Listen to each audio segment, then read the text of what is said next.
This is the razor tool in Premiere Pro. Stop it. Stop using it. Stop it. I can't redo that, so that was still one take. What is up, Vlog Nation? It's your boy, Awais Wattoo, Wattoo Studios, and we back at it again with another video.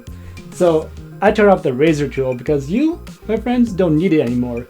I will show you a better way, a faster way. It'll speed up your editing by, let's say 4 times. Yeah, 4 times faster. And that magical tool technique is ripple editing. Anyway, so let's say I have my sequence right here, and let's take this clip for example, and I don't want the beginning of this clip.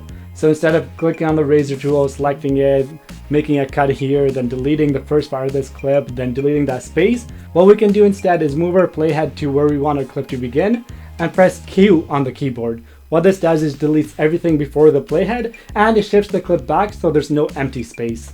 Essentially everything we did manually but with the press of one button. Amazing, right? But wait, there's more. So let's take that same clip and let's say we don't want the last little bit of it. Let's move the playhead to where we want the clip to end. And now we press W on the keyboard. This deletes everything after the playhead. That, my friends, is the basic concept of ripple editing. Now let's say we want to get rid of this middle section instead of the outer sides. We'll use these clips as an example. I have a music layer here in the audio section and a couple of video clips above it. Using Q or W wouldn't work here, but we have another technique for that. Let's move the playhead to the beginning of the part we want to cut out and press Ctrl K. This will make a cut at that spot. So essentially it's doing what the razor tool does without us having to click with our mouse. Now that we've made that first cut, let's move to the end of the part we want to cut out.